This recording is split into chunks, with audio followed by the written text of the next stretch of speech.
Welcome back to the channel. We're going to finish up our doll today. If you remember, she was in pretty bad state. She had that oatmeal head, peeling thighs, no color, no name, no clothes, no hair. We're gonna get all that taken care of today. You ready? Let's get into it. Before we start painting, I just want to try and address some of this texture here, especially on these fingers. There's a lot of leftover clay that's kind of clumpy.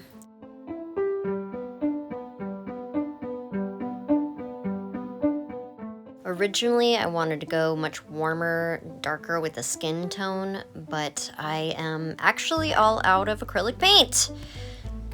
But I did find this skin tone-ish paint that's only a little bit clumpy and super old. I'm gonna try and use this up on the doll, so maybe it'll fill in some of these cracks in the wood. The wood is really drinking it up. Look at this booty, drinking up this paint.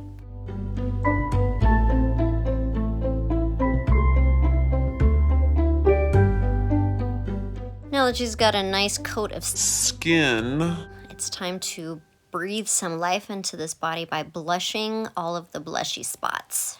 Let's start with her cheeks. That's a safe space. I haven't really done this blushing thing very many times. I know the cheeks and the ears and the fingertips and the toes maybe, but not really sure where the rest of the body gets blushed, but it does make a huge difference compared to the flat flesh color. I'm thinking anywhere that there's joints, maybe shadows, indentions, that's where we blush, right? Anywhere that there's like a elbow crook, collarbone. I know the top of the head sides are definitely blushed.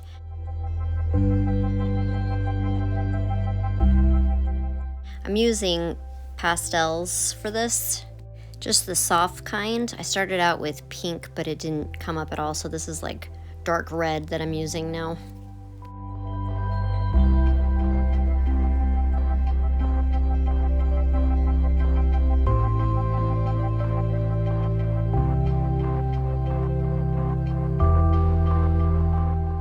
I'm so glad that her face ended up looking a lot better with the paint on it. I was worried it was gonna look even worse, but no, she's cute. Let's see if I can keep her that way. This is the scary part where we start trying to draw on the face. Eyes first, obviously, because her eyes are very creepy like this. Let's give her like a lash line. Good thing I have these Poscas. I could not do this with a brush. Well, I don't think I could. Maybe I could. Anyway. Poscas, that's the way to go. For microscopic face-ups. So far so good. I'm actually surprised that I'm not getting more resistance from the texture, but I did buff this face a lot.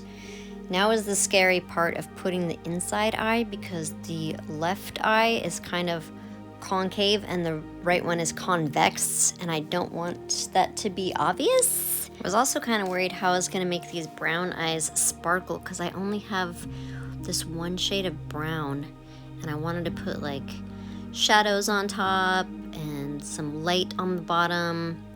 Let's see what we can do with these guys. What if I use yellow instead of like a lighter brown and just maybe put some speckles in here? Like, you know, there are different colors in irises. No, that looks weird. Maybe it's because the white part is flesh colored. Let me just brighten up these whites and maybe it'll look better like that. Not bad, but now it's even more obvious that she doesn't have any eyebrows. Let's get her some eyebrows. I'm gonna do brown again. Just gonna try and put a line on here and maybe come back with some watercolor pencils, see if that'll work to do the fine detail. Can't wait to color these lips. Oh, this Posca is dry. I guess that's good for just getting the lips outlined first, so I know exactly where the color's gonna go. What if I just get my paintbrush wet and use these pastels? Ooh, that's bright. I'm just painting these lips. Try not to get any of those hairs from the paintbrush so that it makes her lips look hairy. That looks pretty good. I think I could use this same color for her cheeks because they're not very blushed. Oh yeah, that's much darker for her ears.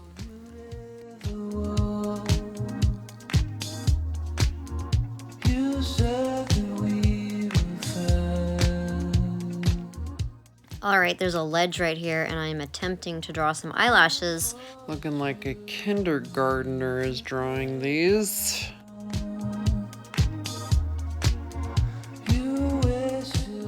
Oh, yikes. This side's not looking any better. So I have a darker soft pastel brown on this paintbrush, and I thought I could just make little fine lines with it. It's kind of smearing all over the place though, not really what I was going for. Then I tried a wet pastel paintbrush to try and put some shading on these lips, and all it did was start wiping off her lipstick. We're trying to add some catch lights, but I can't find my little Posca, and this one is so big.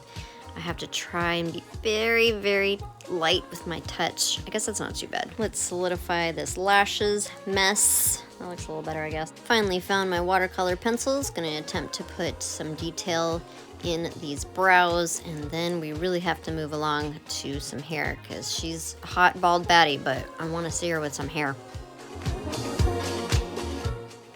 All right, last touches, little glossy Mod Podge to gloss these lips and get these eyes glossed, and then this face up will be done.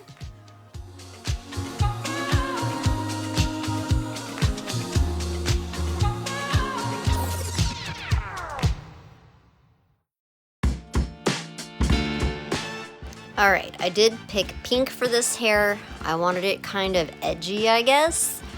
And I do have pink, like, doll hair that's really straight and smooth, but I want this girl to have texture. So I'm using the old weft trick, but putting it directly on the doll, because I'm not making a wig, and I don't want any plastic, so I'm using this to make curly, curly texture. But I noticed she doesn't have any blushing on her butt, so let's take a moment out to get those cheeks blushed. Hot tip, if your paintbrush is too wet on the soft pastels, it'll come out too bright. That's why it looked like her booty crack was bleeding. So I'm just going to blend this in really well so that it's not so red in your face.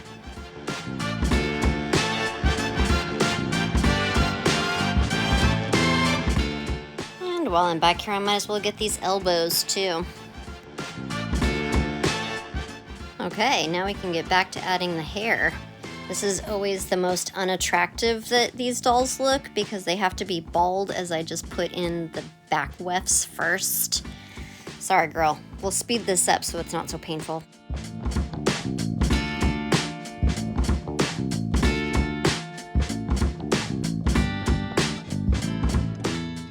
Looking even more bald. Let's finish this off camera and skip to making some clothes. For the shirt, I'm gonna use leftover strawberry beret fabric, and voila, cute. Now I'd like some black fuzzy pants, just like that. Not totally loving her hair, but we'll play with that off camera. For her shoes, I found a balloon and some foam material, and I'm gonna make some slippers like that. I don't know what you would call these, like mules or something. They're just flats, you just slide them on. They fit really well on her because the top is made out of a balloon. So it stretches right over the little tootsie. Let's get this one on. That one was kind of hard. Might have to go back and fix that. Let's see. That one looks good. Yeah, that one on the left is a little kooky. Let's put that on better. There we go, that felt easier. All right, don't bend your leg the wrong way. And there we go, some cute little flats and cute pants. So while I was playing with her hair, I discovered that I kind of like how it looks shorter and like super fluffy. So I'm gonna cut all these pieces off and use them to fill this hair in and make it like really cute and poofy the way I wanted it to begin with. In the front, I was kind of feeling like she had a little bit of a 5 head instead of a 4 head, so I'm just gonna bring some of these bang type pieces up front. I want this hair to look kind of wild. This is how you separate pieces of yarn, by the way, to make these little tendrils. All right, now that it's been fluffed and filled in, I'm gonna give her a quick cut and a style, and we'll be back for our photo shoot.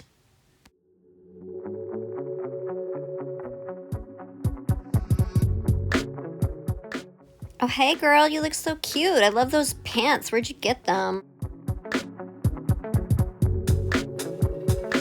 Those shoes also look super comfy. And your haircut is so cute. I love it.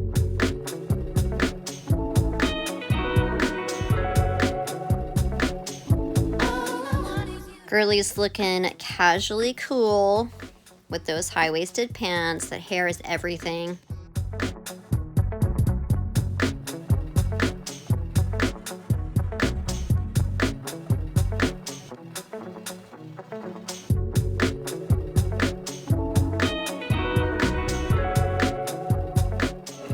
Let's not forget that generously sculpted backside. There they are, looking great.